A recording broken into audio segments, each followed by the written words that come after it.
And so now you've got this person that's built trust, built culture with your organization, going out as the Grim Reaper. And I use the word Grim Reaper because I literally had a past employee tell me that I should be a Grim Reaper for Halloween because that's what I did for a living. Like, he was really mad, and he's fine, but like, that hits a little bit, right? And so when I think of that experience from a business and employee morale perspective, there were times where I would be walking around and people were wondering if I was coming to fire them. That's not fair to them. That's also not fair to me. What ended up happening is we had one location where we had to furlough everybody in the state of California. At the same time, in a different state in Florida, they're doing a mass hiring event because everyone's just living their life in Florida. And then in California, they're closing these things down, or they were, going backwards. And it was mentally for me a very confusing day because literally I'm furloughing, off the top of my head, I would call it north of 40 people in like a mass conversation. And then at the same time, I know that I'm going to go back to my desk and have a bunch of hiring paperwork to process because they're doing a mass hiring event in another state. The first thing that I would say is a trigger for most of my clients is when I ask them, when you look at your P&L, when you look at your numbers, you go, okay, your labor cost over your operating profit, what is that percent? And if it's greater than 30%, I guarantee you they're going to go through a contraction very soon. If it's not led by a board, it's led by someone else. Like, you have to have a healthy mix there. Jessica Hart runs a fractional HR practice in California. She handled the post-merger people work when Heineken bought Lagunitas. During COVID, she spent one day furloughing more than 40 people at a California site and went back to her desk to process hiring paperwork for a mass hiring event in Florida. On this episode of Pulse by HR Bench, Jessica gives you the number that tells you a contraction is coming before anyone announces one. She walks through the grid she draws before any org conversation, and she makes the case for putting the layoff conversation outside your company. If your planning season is already looking tight, this one's for you. Let's get into this episode. I was on a discovery call with a potential client that came my way. They have 55 employees. They're on track to do 70 million in revenue. Next year, they're slated to do 200 million in revenue and grow from 55 employees to 120 employees and go from 1 state to 9 states in the next year and a half. So they're going through this like major sprint. And what I found really interesting about the call with them is that they came to me from a referral from another consultant that I know to help them do this correctly. Mm-hmm. And they've just been growing through acquisition. Like, they've bought like 3 family-owned businesses that now they're like merging right into that place. And they go, we're growing so fast, but we don't even have a benefits plan. We don't have like employee structure. Like, we want to hire the right talent to get us where we've already got like committed bills coming in. Like, they've got committed revenue streams coming in. And nada, like they even don't have a handbook, and they don't have like, what was the thing that was really entertaining? Oh, they run their payroll on QuickBooks. That's common. I've researched that that's actually pretty common for companies scaling up. Like, PE firms run into that often when they're acquiring, even at a decent revenue size. Yeah, but it's just kind of one of those things where I'm like, you don't operate in a low risk state as it is, and you don't have a handbook and an onboarding process and all those things, which is like so great. You haven't gotten in trouble yet, but like, it makes sense why we're here. Like, it makes sense why we're on this call. Yeah. So they're 55. So in your space, so I come from SaaS, and often 55. What did you say the revenue was? 70 million at like 55 employees. Mm-hmm. That in the SaaS world is unheard of, to be doing that much. Is that common for you, that people are doing that much revenue at the employee size? No, it was shocking for me too, where, and then when they're like, oh, and we're going to like double our employees and go from, 70 to 200 million by the end of next year. And their fiscal year is January through December. So I'm like, you've got like 18 months and you're going to make that happen in 18, like, my brain was like, this is a fast moving rocket ship, number one, and you can either crash it or you can try and like get it the right way. But it's a lot, right? Like, my brain was surprised too. Okay. So that is a lot for you as well. Like, I'm thinking, and for a lot of people, that's the, in the new world order, I guess you could call it, with AI, that's where people are like wanting to see, revenue and employee size and everything go. Yeah. But it's interesting because not everybody is having that happen to them right now. Right. And it's almost like the winners are winning way bigger and everybody like the big shots are rocket shipping and then everybody else is like really, really struggling. But yeah, I do want to get into that as our first topic, but I'll let the audience know I'm here with Jessica Hart, fractional HR. And Jessica, is there anything you would like the audience to know about you before we continue on? Let's see. Well, first, I'm based in California. From a professional background, I've worked in some big brands that even your children would know, to some smaller brands for clients and customers, stuff like that. Probably most noted would be my life and experience going through a very big merger where Heineken came in and bought a local brewery that I worked at, which is called Lagunitas. Again, some brands that people are very much aware, and then going through the whole post-merger people aspect of it across the United States, where, it was a moment in time and they had all these things going on. And we all know that the craft beer industry has done a different pivot.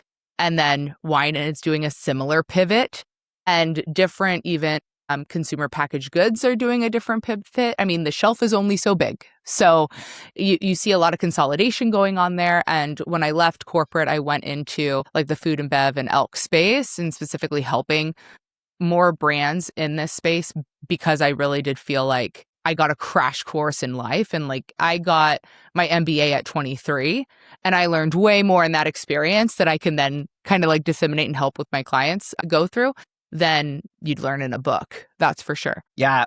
Well, good. What is the elk? I don't know. Elk? You said elk? Food, beverage, and elk? Elk. Alcohol. Sorry. Alcohol. AL. Okay. Food, beverage, Surprise. and alcohol. Okay.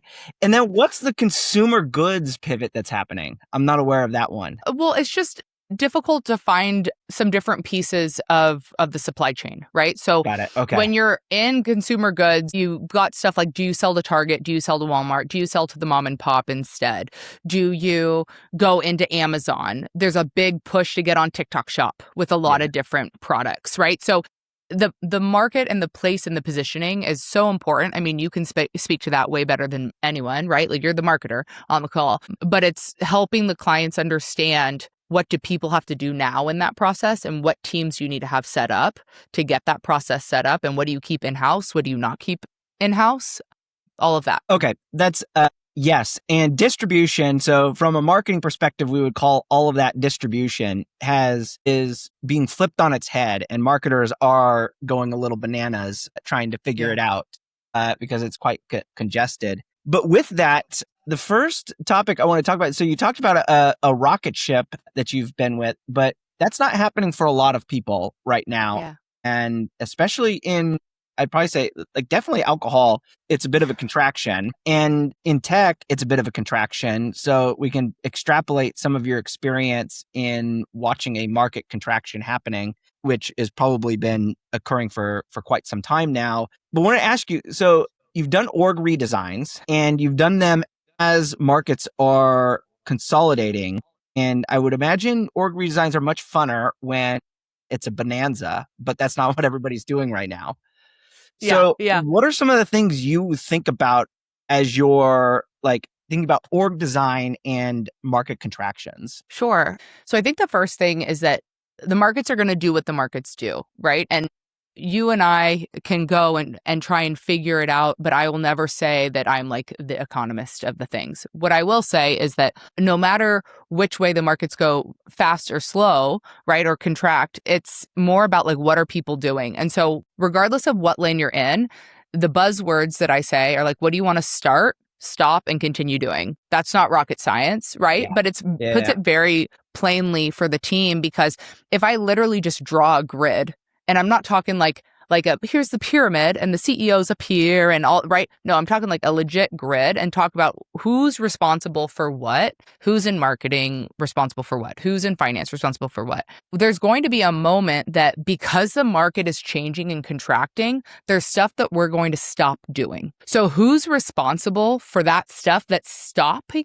Like, we're stopping that. And then do they have bandwidth? Do they have ambition? Do they have responsibility? Are they interested in learning to take on something else to fill that bandwidth? Yeah. If they don't, is that role necessary? And I know it sounds really rude to say it like so bluntly, but when you take it as a grid and you see the contraction happening and you know that from a strategy perspective, you're not going to do those things anymore. Now we take the names out of the boxes and we're just literally talking about who's responsible for what. And then we talk about, okay, then we go to the person. Hey, they have ambition to learn and grow? Then we can look at that again. But from a very like a positioning standpoint, when you've got this giant organization and the economy is changing and you're contracting, you can go a couple different ways on it. I mean, the first thing that I would say is a trigger for most of my clients is when I ask them, when you look at your P&L, right, when you look at your numbers, you go, okay, your labor cost over your operating profit, what is that percent? And if it's greater than 30%, I guarantee you they're going to go through a contraction very soon. If it's not led by a board, it's led by someone else, right? Like you have to have a healthy mix there, or you know that you're going to be running some crazy numbers for a long time and you've got the capital to do that. And that's a decision that you've made. But if you don't make that decision, the decision is going to be made for you if you don't have the cash hanging out in the background. So with all of that, I think that when you're either scaling up or you're scaling down, it's more about who's going to be accountable to what and if you need to keep doing those things. Yeah, that's so the 30% number is interesting because I guess how would you, so a lot of our audience would be in PE-backed companies where this is probably going to happen or it's going to be mandated. So my follow-up question to that is, how do you, what advice would you give HR folks to kind of see that so they can be a little bit ahead of knowing if like where they're at as far as labor costs and operational costs to, be a strategic partner to the business? Because often labor costs are one of the largest costs in companies and people are finding that out a lot right now, I think.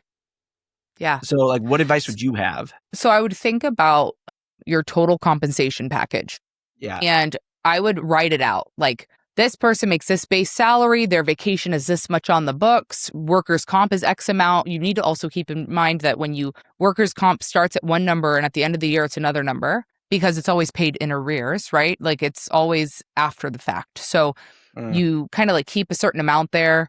But then if you find this go-getter that's incredible and you didn't budget for them, but we're going to figure it out because that's something that happens. Let's be honest. Sometimes they're like, but they're the great person. I need them on the team. Okay, we're going to have to figure it out. And when you go to figure it out, if your workers' comp skyrockets through the roof, well, now your labor just went, your labor cost total experience just went really high. So I think about things like, how can you add value without adding dollars? Some things there would be like, there is a push for a lot of people to go in office, right? That there's this like, oh, we've got to come in office because that's going to save everything because people like being together. Well, with the cost of gas right now, maybe they're not really happy with you, right? Making you come in office. Maybe they were able to walk with their kid to school because they could just walk their kid to school and then jump on that 9 a.m. call instead of have to get in the commute lane at 7:30, right? Like there's these different things that allowing people to have a flexible work life doesn't cost dollars on your total experience, but it can help you retain or attract other people. Same thing with like if you have a bunch of team members that travel a lot, you might say like, oh, our travel and expense budget's out of control. Like how we gotta, they always put I'm like kind of on a tangent, but I promise I'll land this plane. Is that you start like, oh, we've got this giant travel budget. And then everyone's cutting travel budgets in July, right? They're like, oh no, we gotta do some cutting and blah, blah, blah, blah, blah. So they live this fancy lifestyle January through July. And then everyone's cutting July through December. Well, one of the things that you can do to add value to the employee experience that doesn't add dollars is allow them, now this is, you better pay them on time, but when you allow the employee to use their personal credit card to book the flight, to book the hotel, then your AP and AR team needs to be on it to reimburse them timely so they're not getting hit with like a credit card fee, right? Or like a interest charge. You allow your employee to start playing the miles game. And that's like a big thing for employees right now is how can they get points? How can they get miles? How can they travel hack? Because they want to live a life that is getting very expensive right now for them to live. And so if they can, if you have people that are traveling, look at how can they get their nights on hotels or anything along those lines. But for the HR people that are listening to this and they're like, my team isn't going to go for that. They're not going to reimburse people. We got to use company credit cards. Okay, fair. They're not going to do like, we've already tried to keep them hybrid and they're like, we're coming in office. Okay, fair. I would say that you have to have a real conversation of lining up all of those numbers, because just telling people, oh, they don't like being in the office, no, people are going to look at you like you're crazy. You have to lead with the dollars and the value there. Yeah, there's a lot of non-cost value stuff in there. I mean, you talk about the remote and the hybrid and all of that. That obviously gets a lot of hot topics. Yeah. And it's interesting that you mentioned the miles and everything for people that travel a lot. That's a good one. The thing that I'm curious about, so you've mentioned that you see this often, that everybody cuts in July. Like, why is it that everybody does that? Like, everybody lives lavishly and then they can't make it through the year. Like, what do you see that's something there? I think, honestly, it is our holiday season runs somewhere as human beings in our culture, right? Typically November and December. So we're not really focusing on annual planning then. We say that we are, or goal setting, but also I'm just trying to measure the goals that I have right now to decide if we're paying out bonuses. Like, there's a lot of hygienic cleanup going on right then. And people are either on-site, off-site, working different time zones, whatever it is. There's just a lot of stuff going on in that season. And then you come in after the new year and January's there, but then you've got, from a finance lens, you're probably doing an audit on your closing of your books. So then your audit's going on and no one can give anyone raises because we're making sure we close the year correctly. So then we get into February and we're probably doing performance evaluations. And when you do the performance evaluations, we say, oh, but maybe your merit increase or whatever it is, like we got to do that audit. And then I'll tell you how much money we can afford to go up in the increase. And then all of a sudden it's March. We're giving people raises in March, maybe bonuses in March. We either are or are not prorating it back to January. We've already gotten through Q1. And now all the people are running around for all of Q1 without any feedback based on where their travel budgets or wherever landed. So you've got Q1 where people came out the gate ready to roll. And then by the time you start Q2, we're like, I think we spent a lot of money on these things. And I just gave them feedback on that. But I told them they were exceeding expectations last year. I just lost a quarter of the year and I'm going to tell them what they need to do for this year. But you already lost. You've already lost, right? And so then by the time you realize what happens in Q2, they're like, e-break, like, hold on, we got to course correct. And the best thing that we can do, that's the easiest thing to do, is to cut T&E. That's what I've lived. And I've lived that at every company. Okay, I was like, am I crazy? No. And what's funny is the planning one is interesting because you started in like October, but then you're out for 2 weeks in December and 2 weeks in November. And so planning is really like a 4-week deal spread out over 2.5 months. And it's a start-stop kind of thing. It's almost, I knew of a company that had shifted their fiscal year because of that. Like, they saw the holidays and all the seasonality and they're like, we're just going to shift our fiscal year and it's going to end in March. And so then they had like all of March to close out the books and close everything out. And so it made everything, like all their seasonality pieces, look a lot better or be able to compensate for some of that. A lot of retail businesses out there make their Q4 November, December, January for a reason, because you're buying stuff in Black Friday, you're buying stuff for holidays, and then you're returning it all in January, and you're going dry January, whatever. I'm a fitness guru, right? And that's all these very quick flash in the pan transactions. And so they need to offset that extra return cycle. Yeah, that's, I mean, and that makes a lot of sense. Like, at least the fiscal year is matching what they're experiencing rather than, oh, we're just going to do a calendar year and call it a day. Yeah. Okay, so you mentioned in all of this around the labor costs, things that sit internal and external to the company. And you have a bit, I'd probably say a little bit of a controversial take as to what should sit inside the company and externally for positions. And fractional is definitely on the rise. I see it in marketing. I see it in HR. I talk with a lot of fractional HR professionals. I guess before you say what should be internal and external, what should you think about when you have certain departments or positions that you're going to hire direct as W-2s versus contract them out? Yeah. So first, I think you need to think about that people are people. And a lot of times we forget that the people are people. People are people. Okay, not people. Yeah. So people are people. They're always going to be a variable. Yeah. So then if we know that is to be true, then we look at our business and we go, what it makes our inputs and our outputs, right? What makes our product, service, whatever, and what things are completely crucial to making that widget, right? Like, do you need internal operations? Do you need internal HR? Do you need internal IT? It really depends on the business. But what I would say is that there's a core and then there's support. And so when I think of supporting functions, I think of HR, I think of IT, I think of finance. I think that these places support the business that's going on. Mm-hmm. I think that when you've got the people that, I don't know if it's politically correct to say drink the Kool-Aid, but it's like you've got the people that like get it, right? The people that get it are your feet on the street, your sales team. The people that get it are your marketers that speak your brand, that put you in all of the platforms and all of the distribution channels, that bring the money in, that leverage the sales team to do the things, right? Give the sales team credibility to do the things.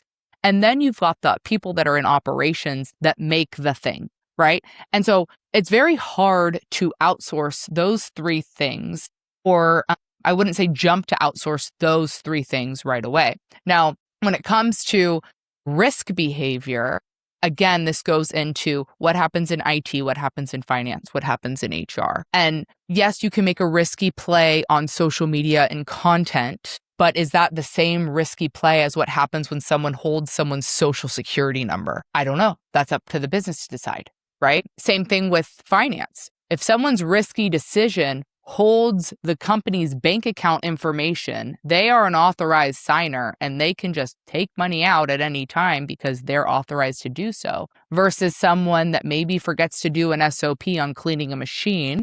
And like now we've got a machine that needs to have maintenance come in, and it's a different risk decision. And again, that goes back to the business model. So I think of it kind of like a bike where you've got the core things that keep the bike rolling, right? You've got your marketing, you've got your sales, you've got your operations. The kickstand, the things that support the bike, that's your HR, that's your finance, that's your IT. That could be internal or external. It's not crucial that it's one or the other. And so on the risk profile of the things that you were mentioning, is it less risky to have it external than it is internal? Is that the argument that you're making? I would say so. Okay. And the reason being is because as someone that's lived, let's say, a life of post-merger, right? And Yeah. when you're an internal employee and you go through like basically death by 1,000 cuts, right? Lots of change, lots of craziness. A lot of people probably hearing this felt that way during COVID. It's like, oh, we had one thing and then we got another thing, and it was just a lot, right? We can all say that we've lived that crazy pivoting kind of life in corporate or external or what have you. But what ends up happening is that you have a person that is in play. And so do you have a person that's supposed to be approachable? And I'll speak for myself, employee engagement, right? Oh, I'm supposed to help employee engagement, employee morale. We measure these things with some surveys, but also we've got risk assessments. But then also they become the Grim Reaper when they're delivering firing, right? Like they're doing a reduction. And so now you've got this person that's built trust, built culture with your organization, going out as the Grim Reaper. And I use the word Grim Reaper because I literally had a past employee tell me that I should be a Grim Reaper for Halloween because that's what I did for a living. Like he was really mad and he's fine, but like that hits a little bit, right? And so when I think of that experience from a business and employee morale perspective, there were times where I would be walking around and people were wondering if I was coming to fire them. That's not fair to them. That's also not fair to me, but that's not fair to the people like that. So when you put a source of communication or something like that in a different bucket external, it allows the business to also say like, hey, that was a moment in time, that consultant's not here anymore. And now we can change and move on. Or we use an external company to do that for a bias perspective, to make sure that your internal person isn't putting people on that list that shouldn't be there. There's a plenty of different reasons. Same thing with finance. How can you look at one person makes one amount of money, the other person makes another amount of money, and then that person has that information and we trust them to be professional? Absolutely. But sometimes people do people things. Yeah. Sometimes they do people things. That's interesting. Did you ever see the movie I think it's called Up in the Air. Yes, everyone has asked me that question. I think it's because the natural putting the firing external is exactly what the movie is, right? And so that's what they do. So sorry if everybody's asked you that question, but that is what came to my mind. That's fair. But it makes sense, right? Like, and everybody makes I hear this a lot from HR folks is you have to go through the firing and all of the stressful stuff. I had a guest on, Stacey Baird, and one of her hot topics, because she worked in healthcare, was caring for the caregivers as like the HR folks, because they have to hear all of the difficult traumatic stories, and there's all the vicarious trauma and stuff. And so there's that whole aspect of it that you have to then deal with if you're going through all of the Grim Reaper stuff, if you will.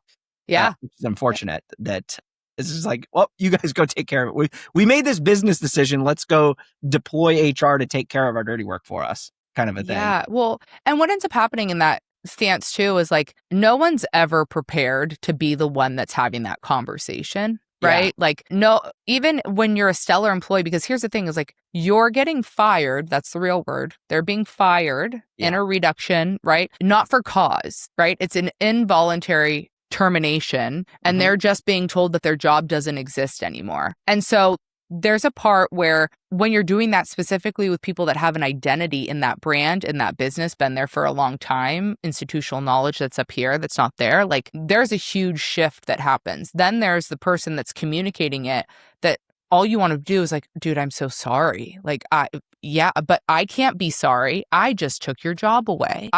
Right? And so that's where it's like, you put that in an external piece to also preserve your business, right? Like you got to rip off the Band-Aid and you engage someone that does that, and then you move on. Because I also believe that in the HR space, the term HR generalist is like a catch-all. That person doesn't know in and out of benefits. They don't know in and out of, payroll process, right? Like they're a generalist.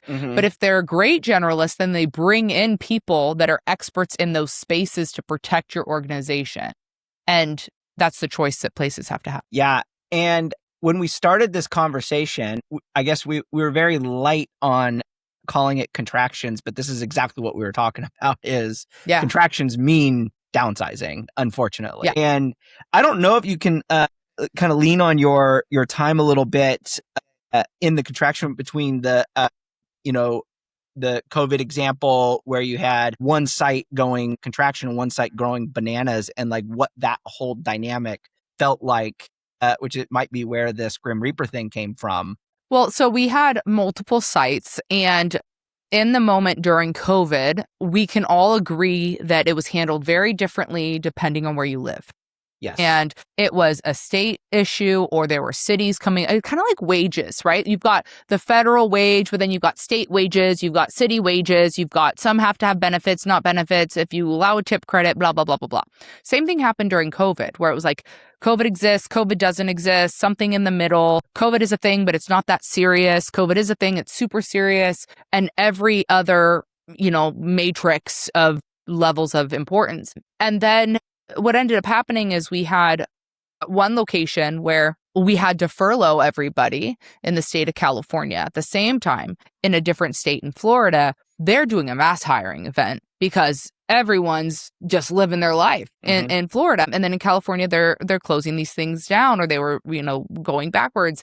And it was mentally for me a very confusing day, because literally I'm furloughing, off the top of my head, I would call it north of 40 people in like a mass conversation. And then at the same time, I know that I'm going to go back to my desk and have a bunch of hiring paperwork to process because they're doing a mass hiring event in another state. And it's just one of those things that even saying it out loud, I'm like, it just sounds so weird to just put it out there, of also being the one that like survived that moment, right? Like and the team, because I was there for a while. There were a lot of different people that had to deal with different pieces and saw different aspects of it. And I mean, both businesses are thriving today, which is great. That was a moment in time that people had to make tough decisions to get through that chapter. But I wouldn't recommend doing a mental pivot like that to anybody in one day.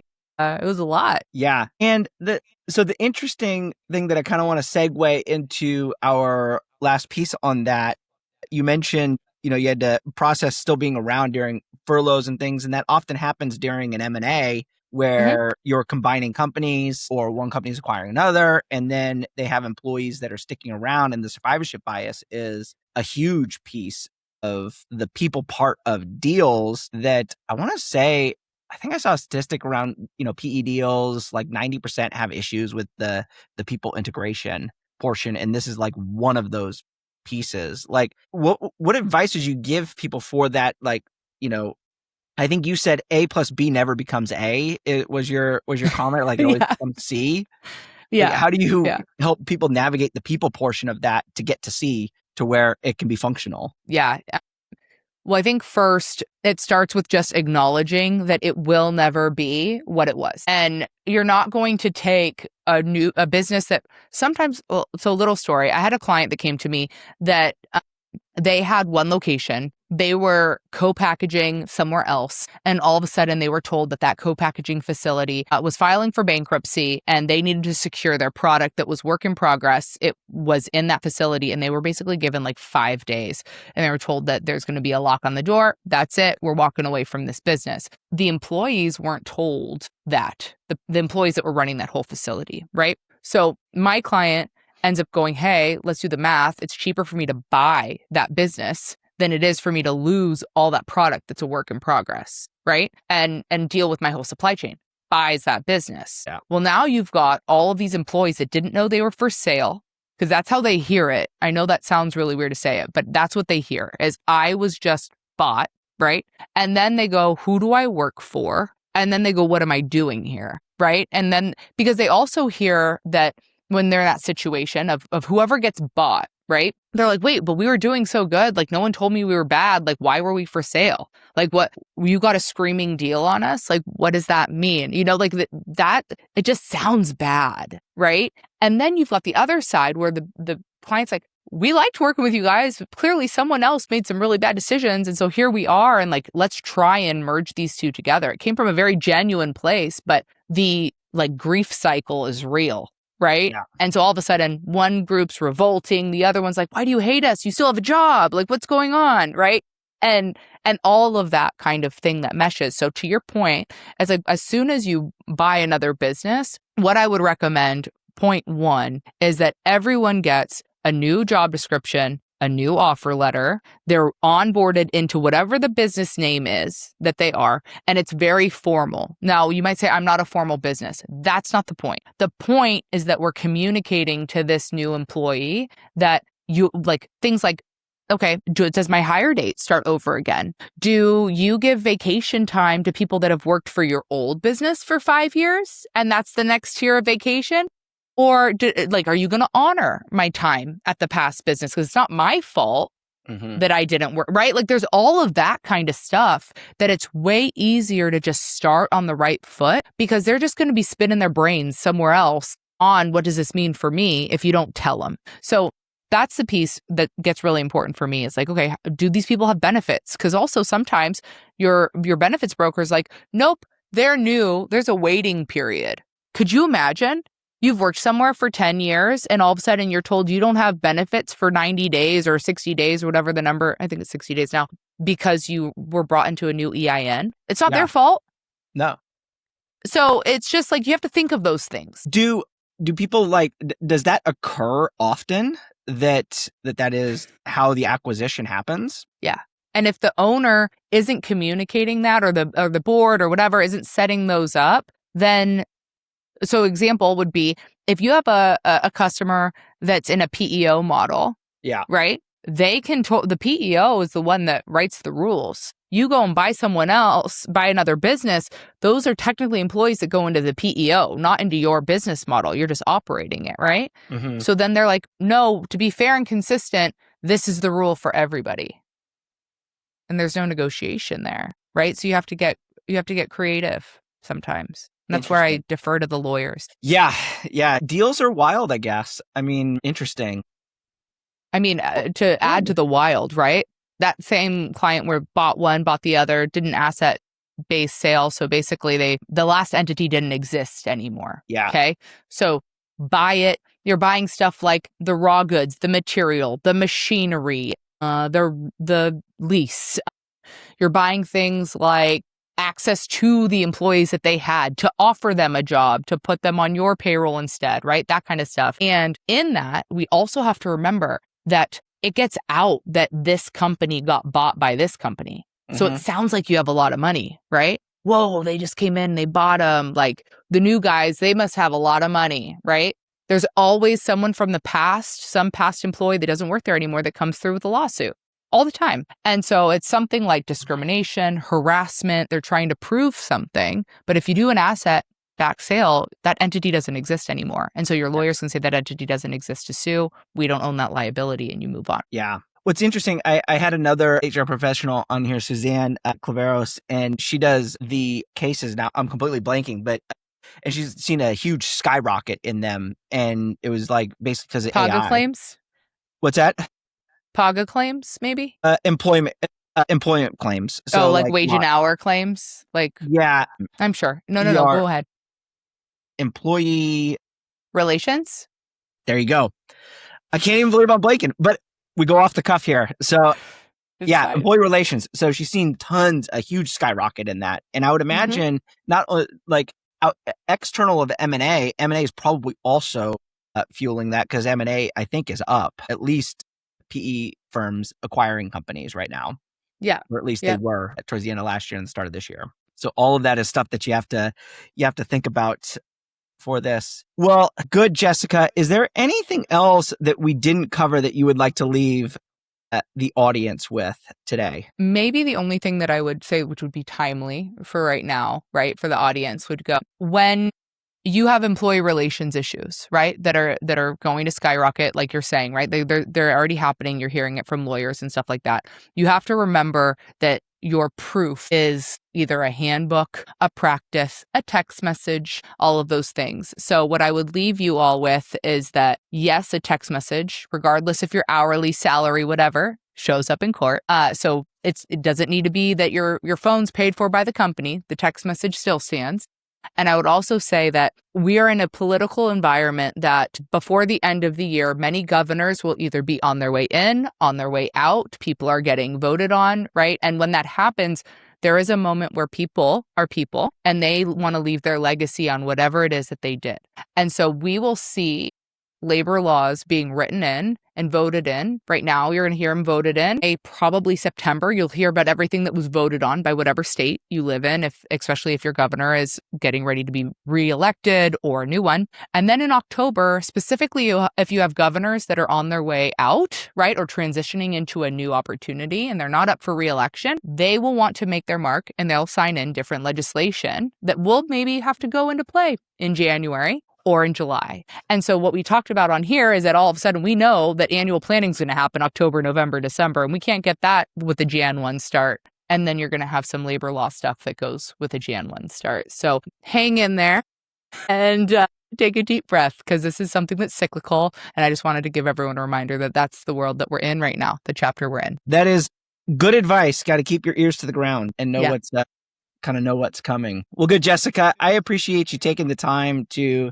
chat with us today. And hopefully, where would you like folks to connect with you? Oh, they can find me on my website. It's just Jessica Hart, HART, consulting.com. Great. Awesome. Well, thanks a lot, Jessica, and have a great rest of your afternoon. Thanks, you too. Bye. Thank you for joining us for today's episode of Pulse, the podcast that has real conversations with HR leaders linking people to performance. HR Bench is the people analytics platform that turns HR data into business strategy. It connects to all your tools, HRIS, ATS, payroll, surveys, whatever you're using.